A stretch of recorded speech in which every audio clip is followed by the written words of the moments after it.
All right, before we get into this episode, I want to give a big shout out to Sera Alana for doing this collaboration with Lonely Cowboy in an effort to push the mental health conversation forward, specifically within the tattoo community. Our collaboration t-shirt that me and Sarah did is available on our website, lonelycowboyco.com. I'll put a picture of the shirt somewhere around here. And our scholarship fund is also open for donations.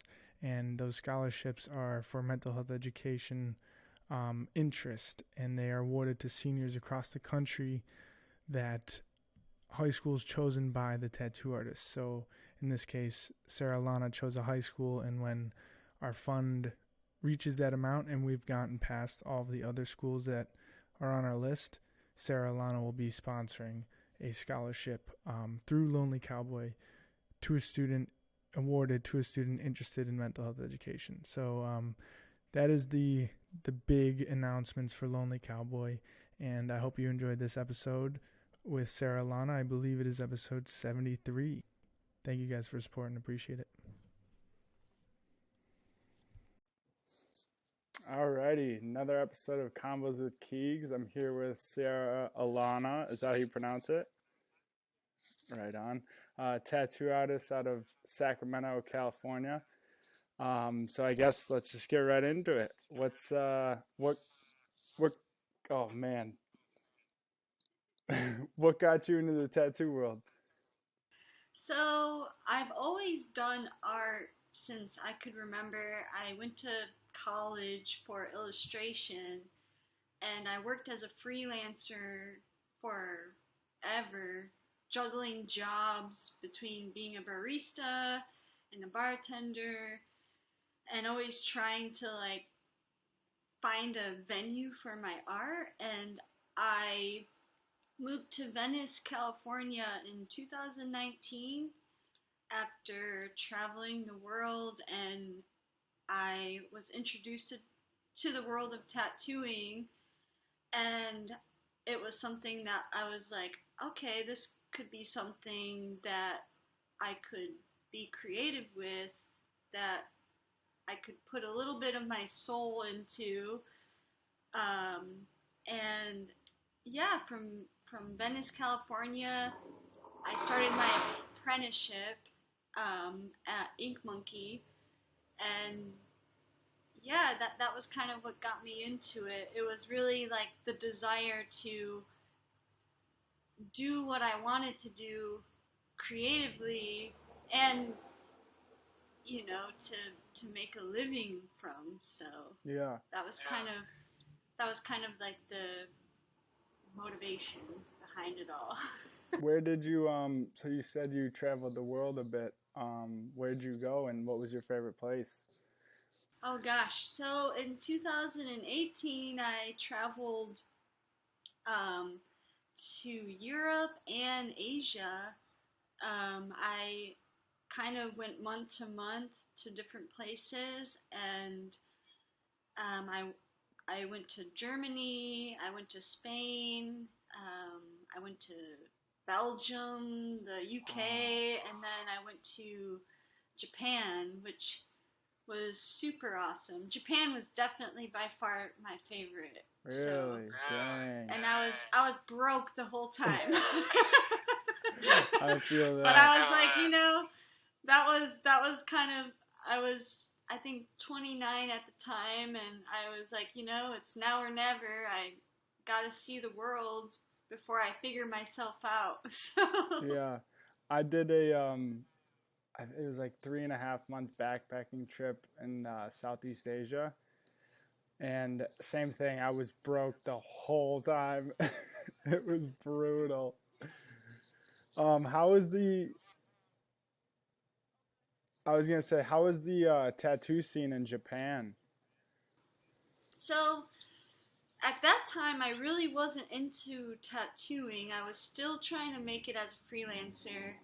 Um, Now, looking into it with different perspective, um, the scene is there, but it's definitely not as accessible as it is here, I feel, in the States. It's definitely there, though. but you kind of have to do some digging. I know in Japan it's a little bit still. I don't want to use the word negatively, but taboo. Mm-hmm. Like, but I do think that the culture there is a tattoo culture there that is really cool, and actually their craftsmanship is unbelievable. Um, but I definitely would say you have to do some digging to find it. Yeah, that that that's always been on my bucket list to go to Japan and kind of do a tattoo tour and learn about all that culture. Because you're right, it is a little bit taboo there, but But it's still alive. It's it's definitely alive. yeah. And I think Japanese traditional is like one of the coolest tattoo styles ever. Um, I don't have any on myself, and I kind of like when I first started getting tattoos, I didn't really know about all of the different styles. Um, yeah, so I'm trying to think of like if I could do a piece on my leg, um, but there's only so much real estate, you know. Um, Tying it back to tattoos a little bit, what kind of process was like the beginning stages, and how long did that apprenticeship take? And yeah, where'd you go after that? Gosh, the apprenticeship took about 9 months Dang. total, and I started it pre-COVID, and I did the shop that I apprenticeshiped at was very like old school a little bit, but I definitely appreciate it. But there were times where it was definitely a struggle. Yeah. like, like I was like, oh man, like I started a little later in my life. I was 32 at the time, and I, I kind of went into it all the way, and it was like a combination of like super exciting and super um, like something that I really wanted, but at the same time, it was definitely like a mental battle as well. It was Mm-hmm. definitely like it brought up a lot of questions like, can I do this? Yeah. Like, am I able to actually go through with this? And but I definitely will say my time in Venice, it's one that I cherish because it really did push me to my limits and kind of made me really fight for like what I was fighting for in a way. Mm-hmm. And that kind of, is there a little delay on your end? Like, are you hearing me a little bit after, or is it all good? I think it's good. Okay.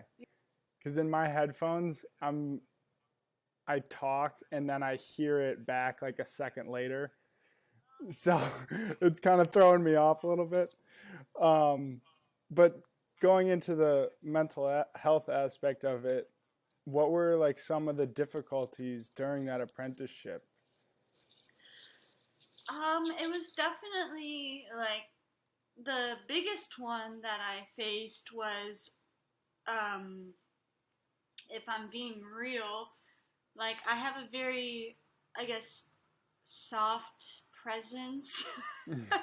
And one of the critiques that I got from my my surroundings and just not necessarily from my mentor, but just like the rest of the shop, it was kind of this feeling of like, I don't think you're tough enough for this. Like, Mm, I think you're not hardcore enough, and that was that was a real struggle for me because I started to lose a sense of myself because I was fighting for something I really wanted, But I also was struggling with like this idea of like, okay, well, do I have to be like super hardcore to pursue this? And I think that in a way, I think the studio was really trying to help me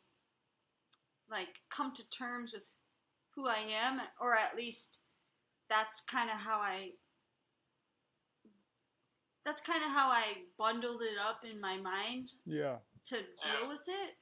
But that was definitely the biggest struggle. Was it maybe didn't even come down to the fact that I was a lady trying to tattoo, but it was a lady who was this introverted artist trying to make it in this world of tattooing. And that was definitely the biggest hurdle that I had to jump and kind of define in a way that I could make sense of it and actually, I don't know, see that like not everyone is this extroverted person that wants to get a tattoo. And that definitely was a process, and I would definitely say it's still a process today, like kind of coming to terms with who I am. Yeah. Tattooing and also recognizing the whole picture of the world of tattooing. For sure. But not stepping on anyone's toes, but kind of trying to find a way for myself to fit in the way that I feel comfortable. If that makes sense. It does. And me and my artist talk about that a lot. Tattoo artists are kind of like regaining this power back through social media and being able to promote your art just for you, if that makes sense. Like, you don't necessarily have to promote it for a shop anymore. People want to get tattooed by you because of you, you know. And yeah, like I said, me and my artists talk about it all the time. And especially with female tattoo artists, I'm having a really hard time getting any male artists to want to collab for like these kind of conversations, you know. And I think the women in the tattoo world are just going to take over in the next 5 years. Absolutely. Which is, I mean, it's great for them. You guys know how to promote better. You know how to do collaborations better. Like, it's definitely a more personable feel on my end, because all I do is reach out to artists and, you know, try and pick their brains and get them on board for the mental health stuff. And yeah, guys just don't seem to be into it. You know. What do you think? Like, so you were obviously living in Venice during that time. Do you think being in Venice kind of, I don't know if hardened you up is the right word, but Venice is a gnarly place, you know? Oh yeah, it definitely did. Like it definitely, like Venice, definitely like Venice, California. I mean, it's like kind of the birthplace of a lot of, like a lot of, I guess, the old school way of tattooing. And but I definitely appreciate it because it was kind of me coming in from the outside into this whole new world of like what tattooing means to people. And I definitely think I tried to enter the scene with like respect, because I definitely think, although you know like a lot of the tattoo world was definitely dominated by men, and now women are coming in. It's definitely, I always tried to be more of an observer of that instead of trying to force my way into it, but just observing it and maybe trying to show a different type of tattooer. Like, okay, not every tattooer, and I think not even tattooer, but just artist, like, it's a venue that's opening up for everyone. Mm-hmm. And so there's going to be a lot of turmoil and change happening within that. And I kind of went into it as an observer for sure, like kind of coming from the outside in and recognizing, okay, yeah, like there are people who have been doing this for the past 20 years, who have experiences for the past 20 years, and kind of trying to observe that change and kind of, I guess, reformulate it into something that can work in the present day. Yeah. And it's definitely interesting for sure. But Venice definitely toughened me up. Like I had like there was many a nights where I was like, oh man, like I come from the backwoods of Michigan, and here I am trying to like compete with like all of these tattooers and this industry that has such a, you know, there's like the mainstream perception of what the industry is, and then there's a lot of outliers that are kind of starting to come in, and so it's definitely like a giant melting pot of a lot of different perspectives. And like, on the same note, I definitely didn't want to lose a sense of who I was, but it was, in terms of mental health, it was definitely hard for sure. Like it forced me to kind of come to terms with like, okay, who am I and how am I going to fit into this world? And I don't know, I'm super into music, so you know, you think of like the great musicians like David Bowie and Bob Dylan, like they kind of changed things up. Yeah. So like, and that's where I kind of, I guess, exist, is like I want to appreciate the traditions and the way that tattooing became, but I also think there's always room to grow. Like 100%.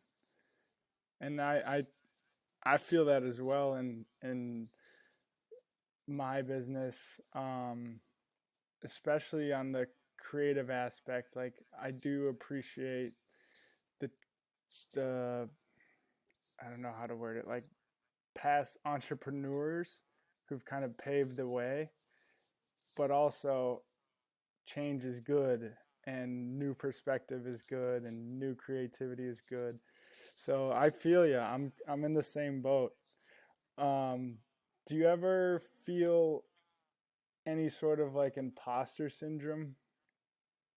oh, all the time. Me too. Like I definitely think it's a daily struggle for sure. Yeah. And I think like, you know, like I definitely, I definitely struggle with that imposter syndrome, and definitely, Yeah, like there are things that I do daily that it's like you gotta push against that or try to find a way to exist in that realm and try to push it forward to something that's like more positive. And try to, I guess, connect each other instead of like separating each other. Yeah. Like, but it's definitely difficult for sure. That's with all the tattoo artist collaborations I've done so far. I think we're all on the same page. Like it just it happens, you know. It's kind of hard to not let it happen, and especially with tattoos, it's such like a. I think for the people who really appreciate it, it's a very sacred thing, and there's a lot of respect that goes into it. So to have that kind of power and hold that weight is a lot, you know. It is. And absolutely. And that's one thing I've always tried to like not do is let that power sway you into like feeling like you know everything because at the end of the day I think it was Bob Dylan. I'm a huge Bob Dylan fan. I can't go without a day without talking about him. Yeah. But, you know, he has this quote that's like, if you think you know anything, you really have to realize that you don't know anything. Yeah, honestly. You know? Like, and so you're just kind of going with it as best as you can. And, you know, like, I think that's kind of where I operate in terms of fighting that imposter syndrome. Yeah. Getting into music a little bit, because I'm also a very big music fan. It pretty much influences everything I do. Do you have, let's say, a top 3 albums that kind of have shaped your way of thinking? Oh, absolutely. So, I just got like the Spotify, like, you know, the your 2022. Oh, yeah. You know, The rap. one of the albums that really shaped me was Sheer Mag. I think it's Steel Sharpens Steel. They're a band from Philadelphia, I believe, and that whole album is definitely amazing. They're a newer band, but they're also like really bringing back like classic rock in a good way. Dang. But the lyrical content is very relevant to I think what's happening in this time. Yeah. Another album is definitely Bob Dylan, No Direction Home. That's a tried and true album.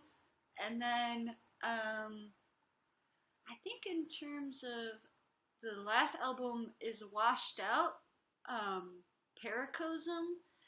It's a little older, but it's definitely an album that is a go-to for me. They're really, I mean, I guess he's really, I don't know, that whole album is just from start to finish kind of brings you through this spiritual awakening. And I guess I have 4. Dan Deacon. I can't remember the name, but Dan Deacon. I can't remember the name of the album, but his songs like "Feel the Lightning" is amazing. So. Are you a Pink Floyd fan by any chance? Pink Floyd? No, I need to get into it. Oh, no way. Pink Floyd is probably, specifically The Wall. Yeah, Another Brick in the Wall. Yeah. I know that song. You know, I should probably dive into that. I highly recommend. And it's very strange, like looking back on my childhood and how I kind of got brought up and being introduced to that album so young. Every time I have certain thoughts about certain things, I can kind of correlate it to that, and it fucks with my mind because I'm like, what the heck? You know? Because one thing I'm super passionate about is education reform and how we can make the education system better, because I think it's lacking in a lot of things right now. But in The Wall specifically, they kind of talk about that, and that album was made in the 70s, and it's still relevant now, which is crazy. But tying back into the tattoo conversation, you have a very unique style that is very specific to you.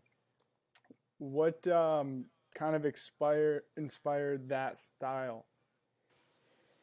Oh gosh, so definitely anime and manga for sure. I grew up in Michigan, like in a very small town, and I remember going to Barnes and Noble. Like that was like a treat, and I picked up a manga version of Sailor Moon by Naoko Tayauchi. And I remember like flipping through the pages and was just like amazed. Like I was like, this could be art. Like this is what I mean. It just like blew my mind. So Yeah. definitely the roots of my inspiration come from like a lot of Asian art. Definitely manga and anime. Um, that was a huge inspiration to me.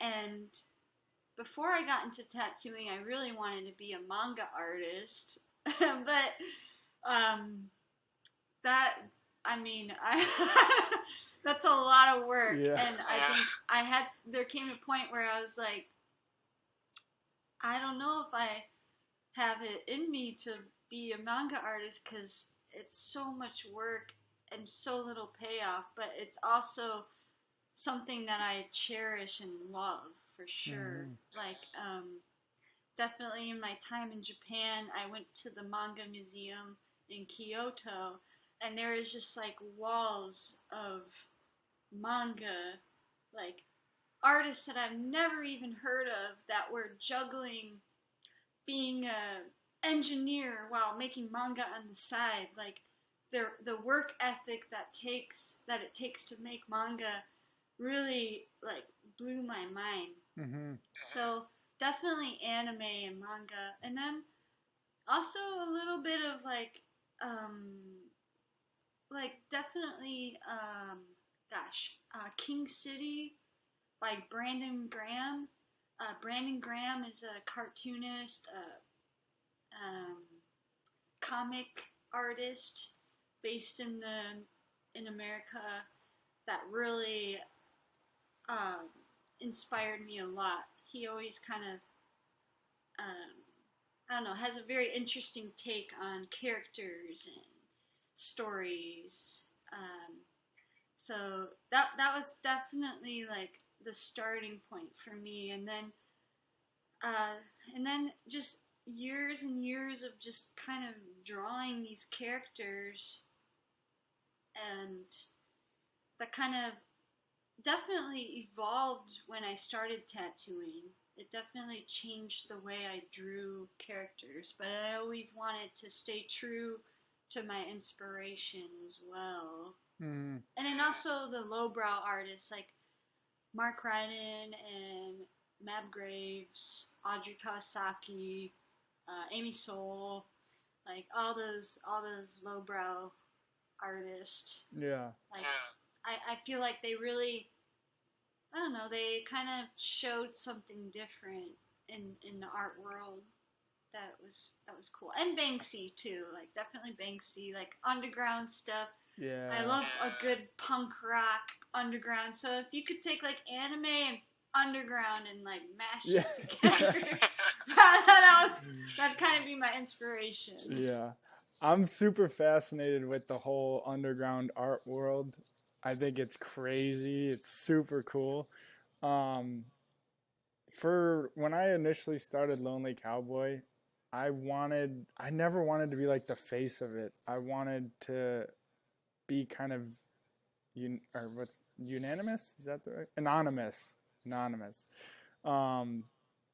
But I realized that just takes so much longer to do anything. So I couldn't do that. So when you're booking people or when people show you interest in getting a tattoo from you, is it majority past clients or new clients coming from Instagram? Like, how does that work?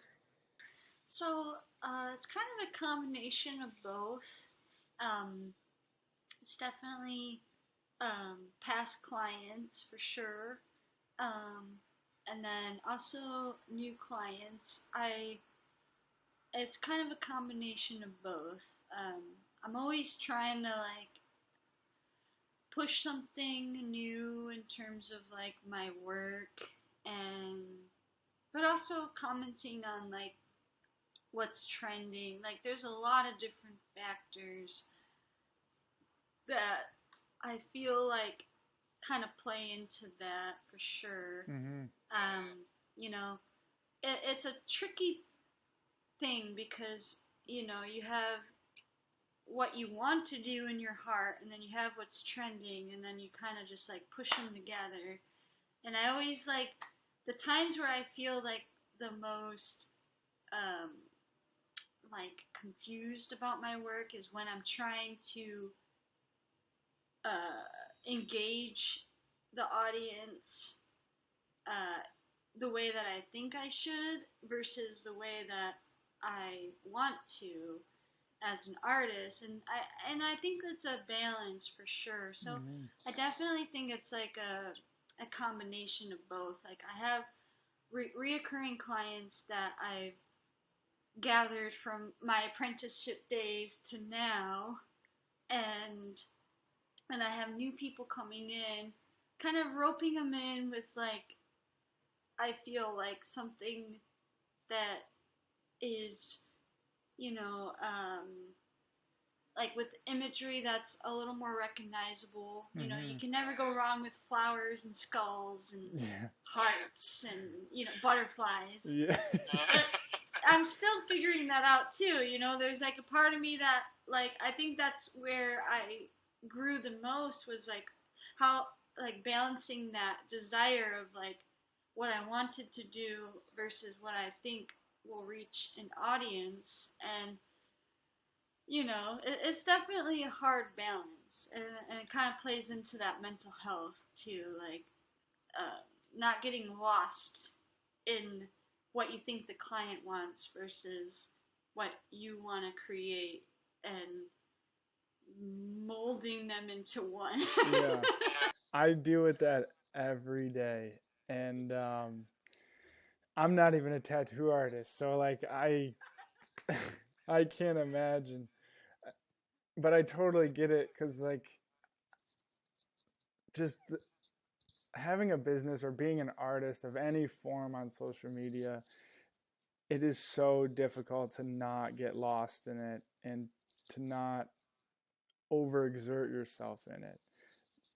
Do you ever find that the work-life balance is a little difficult?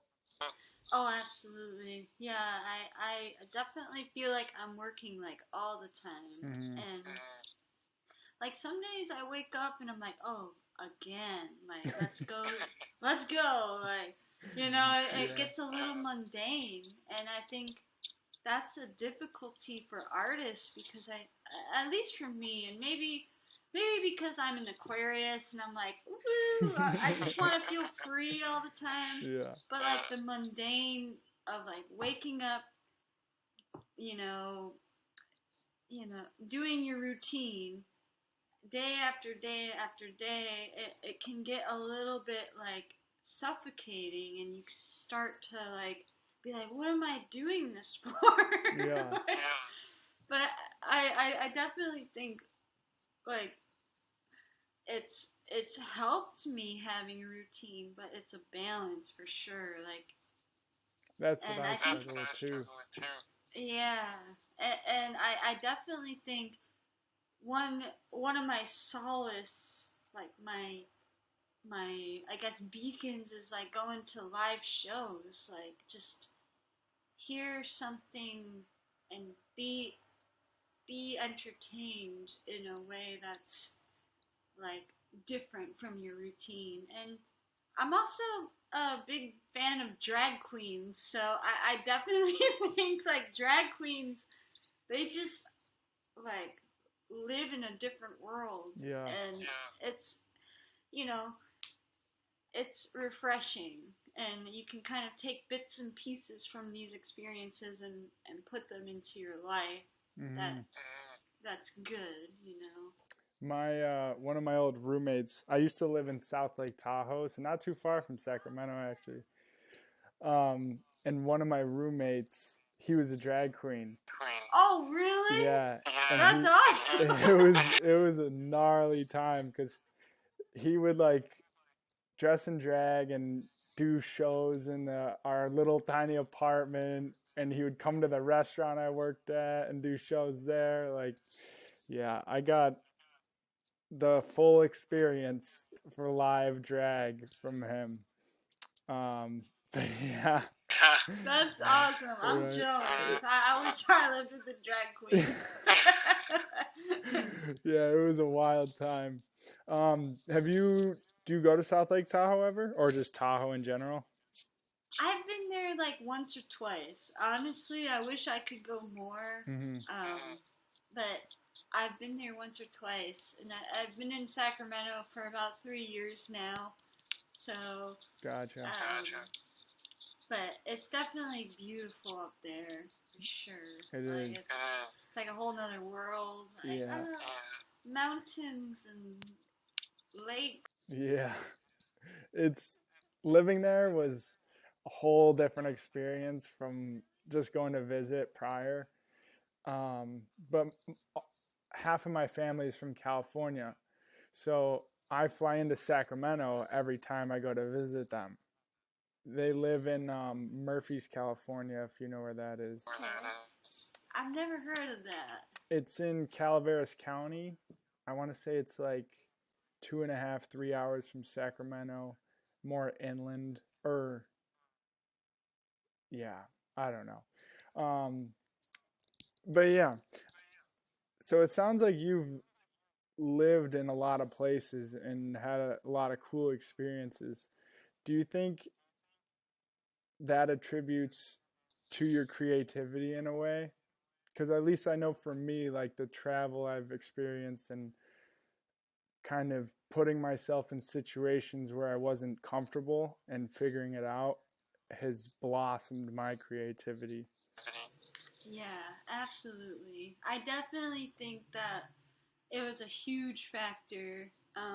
Like in 2018 when I traveled the world for the first time. Yeah, like there were moments where I was like in a foreign place and I had no idea what I was doing. But I definitely think it like forces you to like be within yourself and figure it out. And Mm-hmm. I would recommend it to everyone. Me too. Like traveling is definitely something that like forces you out of your comfort zone and makes you see um like that there are so many ways of life out there that are outside of who you are. Mm-hmm. And in a way it kind of made me figure out who I am, and I definitely think figuring out who you are is always a process. Like, but traveling was definitely something that ignited that that feeling Yeah. of because I remember the first time I went abroad, it was definitely like I was so out of my comfort zone. I was like faced with all these things, and it like forced me to kind of like throw out what I thought I knew and and like observe the surrounding. And I definitely think it helped me as an artist for sure. Mm-hmm. I I want it to be mandatory for every high school senior to do a year abroad. Yes, I agree. It mean, wasn't until I was like 28. Like, it, I imagine. I always think if I was like right out of high school and just went abroad, my life would be so much different. yeah. For sure. But everything happens for a reason, you know. The timing is everything, and but yeah, I think going back to the education system in that way, I don't have anything against college education. I appreciate the education. I think it's way too expensive and it's way too forced into kids' lives, you know, especially like if, and for me as an example, I couldn't afford to like pay for college outright, you know. And I knew I didn't want to go. Went for a year, hated it, dropped out, and then I'm stuck with $17,000 in loans. So I just think there's a big flaw, and if kids were to travel a little bit before an experience, it would just make everyone's life way better. I think so. I definitely think so. Like, yeah, definitely from my perspective, um, like right out of high school, college, especially speaking for my dad, I grew up in like a single family home, and he worked his life to be like, all right, you gotta go to college, and I feel like that, like, people, I guess I'm 34, so I'm kind of a millennial, like the millennials, like, we're like, go to college and get in debt, and you're gonna get a great job, and you're gonna pay off that debt. And it's like, no, it just created all sorts of mental health problems, Yeah. like, for sure. Like, Yeah. and even for my dad, like, and like, like, I definitely think that it's flawed, for sure. Like, I definitely think there's a lot of promises made that weren't necessarily followed through, or even had um, any sort of backing to them. And the times that, I'm all about community college, go to community college, like, learn, like, go to tech school, but in terms of the university system, they've definitely got their work cut out for them to try to, I mean, solve what they've created. Like, definitely left a lot of people, like, empty-handed in a way. And I have many friends who, they definitely made it, but it was hard. Yeah. Like, it was definitely not what the vision was. Yeah. That was given or portrayed to us. Yeah. So, it was. I definitely think, it's definitely has some flaws, but I agree. I definitely don't think it's a bad thing, but it's definitely has to be, maybe approached differently. Do you think, kind of to your point about like the hard work your friends went through in college to get the job, it's kind of the same thing with tattooing almost. Like, you got to go through the apprenticeship, and then obviously being an artist for however long you want that to be, right? Do you see yourself doing anything else besides tattooing, like, or maybe in conjunction with tattooing?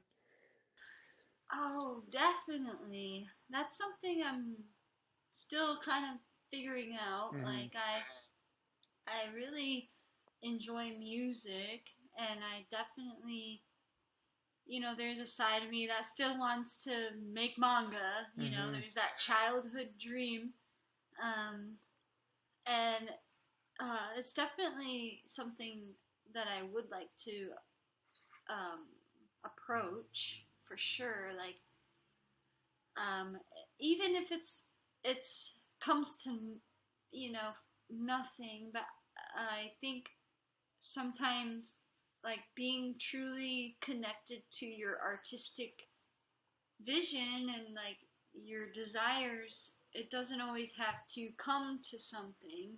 Yeah. I think it's about pursuing it.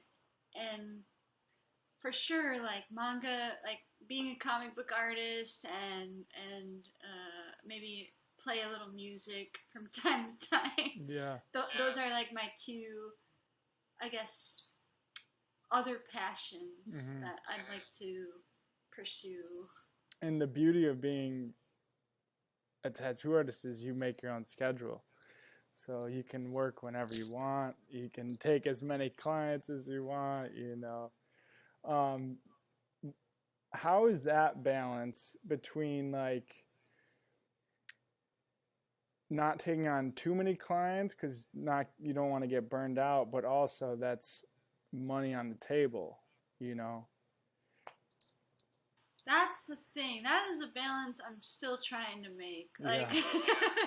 and I definitely go. There are months where I work like all the time, and then there are months where like I won't get as many bookings.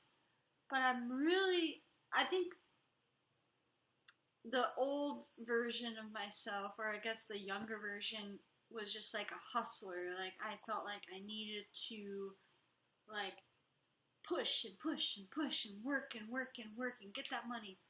And now I feel like um, I'm kind of like letting the universe do its thing. Yeah. Which has been nice for my mental health. It's like, okay, if this month is slower, then I'm gonna spend this time um, like drawing or pursuing music or doing what I have to survive, but not putting that pressure, that constant pressure of like I need to work 9 to 5 every single day. Yeah. But it's definitely a balance because I've been on the other side of the fence where it was like, woo, like I don't need to do anything, and to speak for mental health, like a big one for that was like alcohol for sure. Like I definitely had my struggles with alcohol, and I'm just now learning to openly talk about it. And I'm not saying that drinking is bad, but for me, I definitely use drinking as a way to push myself in a world that wasn't necessarily intentional, but more escaping like the world. And I think my struggle, or I guess my growth as a tattooer, was redefining that relationship with drinking and substances, and feeling like I had control over them instead of vice versa. Yeah.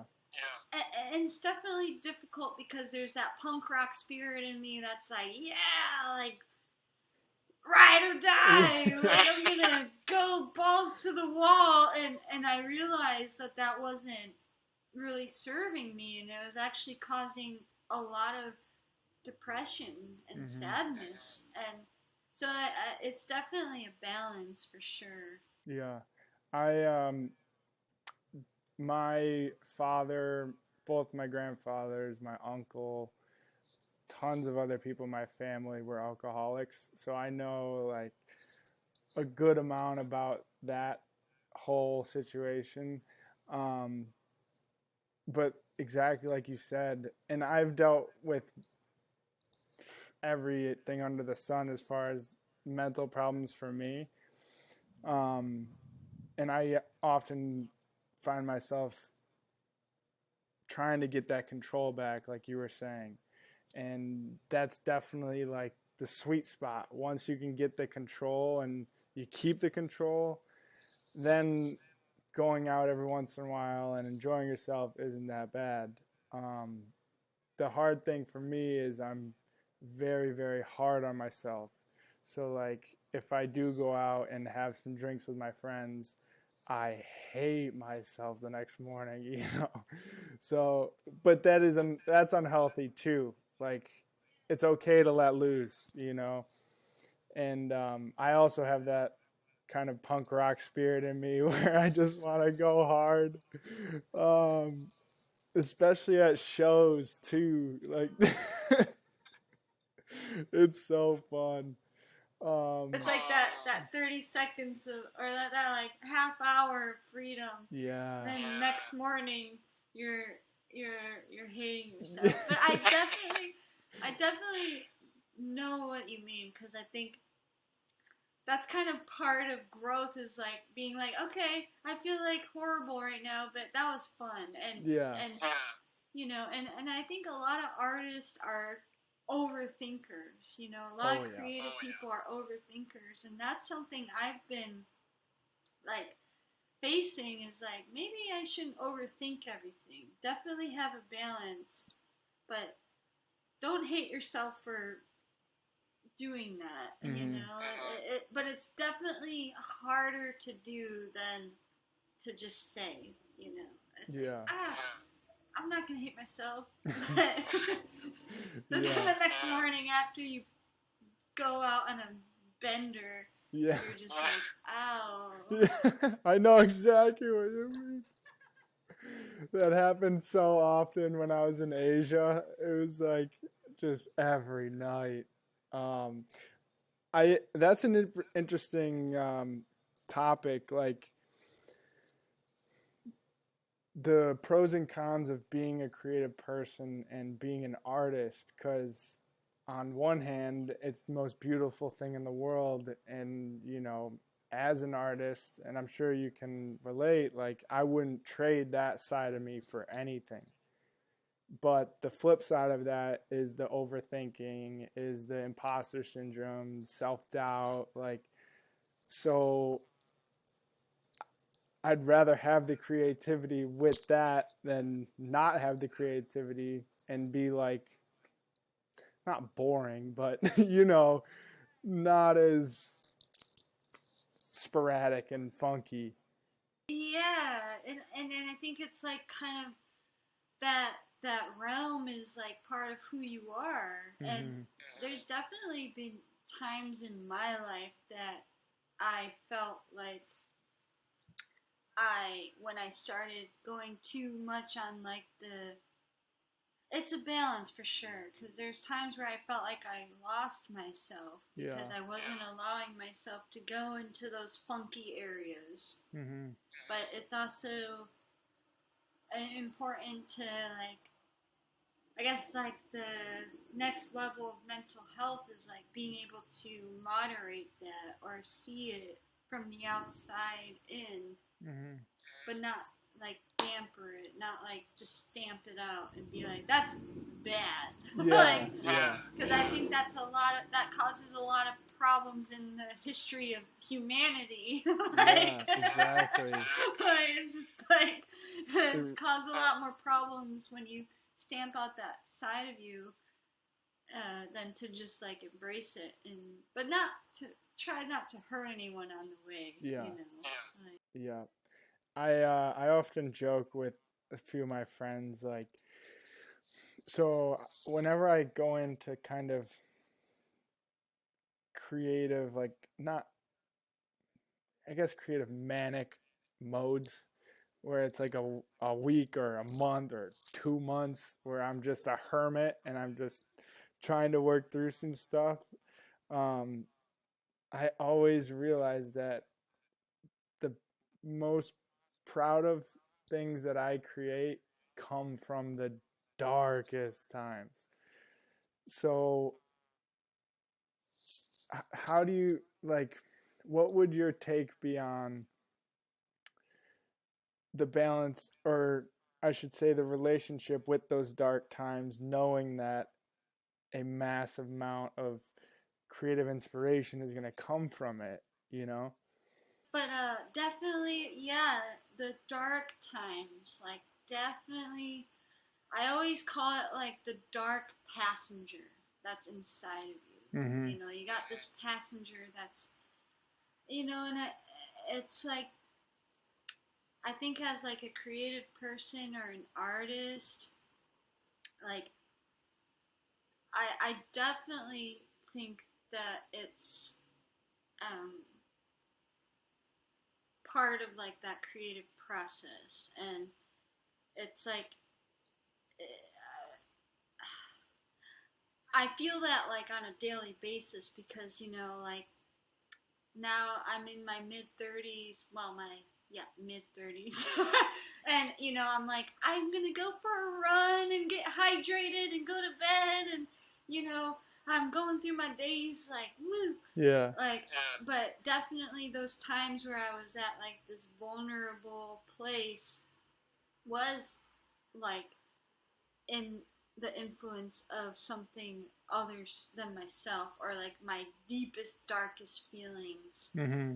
And that balance is definitely hard to strike. And I think what I've learned from it, or what I'm still trying to learn from it, is like it's a balance, and maybe allowing yourself that time to feel those feelings. Like, and it's hard though because it's not like a set schedule. Like, oh, well, today I'm going to let my dark passenger take over at 3 p.m. Yeah, and 6 exactly. p.m. Like, Exactly. that's not how it works. Like, it kind of, it just like haunts you in your mind until you allow it to come up. And I, I think, I think often of like the Phantom of the Opera. That's like one of my favorite movies where you have this character, the Phantom, who's like this dark, twisted, creative genius, and the person that sees him for who he is Christine.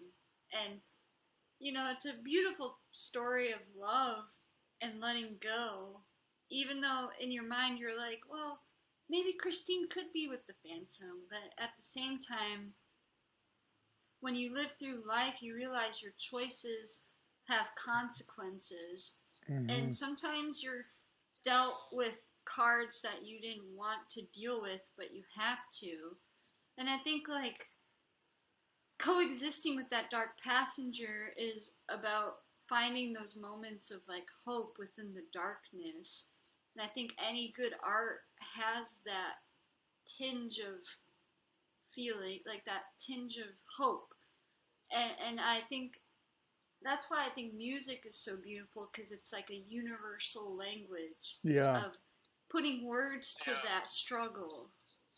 And and and I think also like something that I would always get tied up into it is living in the past, and it's so hard to let go of the past because there are moments in my past where I feel like that was my genuine truest self, but people change and you change without even realizing it. Mm-hmm. And I don't think there's necessarily an answer, but I definitely think keeping, like, protecting that as like a young, delicate source of energy, and not letting the darkness consume you completely. But I also think of Darth Vader at the end of the trilogy where he saves Luke. Like, he's this dark, horrible, everyone's like, oh my gosh, it's Darth Vader, but he saves Luke at the end because that was the cards he was given. And there's something about like the creative spirit that exists in that realm of like wanting to do good, but life has thrown you those curveballs Yeah. that. Thinking like the last point here, I think in a sick, twisted way, whenever I'm going through some shit, I'm like, oh, I'm gonna make some cool stuff out of this, you know? Like, and like, yeah, at the lowest of the low, that's always in the back of my mind. I'm like, there's gonna be some cool stuff coming out of this, you know? Um, well, let's wrap it up here. I appreciate you coming on, and I believe our date is gonna be January 16th, if I remember correctly. Um, so yeah, I'm super excited for that. I can't wait to see the designs. And anything else to add? How can people find you or book if they're in the Sacramento area or anywhere else, really? Okay. Yeah, you can find me at Sera Alana, SeraAlana, on my Instagram or my website, seraalana.com. You can DM me or email me or contact me through my website. if you're interested. Right on. Well, I'm sure I'll be in the Sacramento area at some point. I'll make sure to give you a text and maybe get a tat. Absolutely. Yeah, Awesome. that'd be awesome. All Yeah, I'm right. at Corvus Tattoo, so. Right Absolutely. on. All right. Well, thank you very much again. I appreciate it. And we'll be in contact over the next few weeks. All right. All right. Sounds good. Peace. Peace.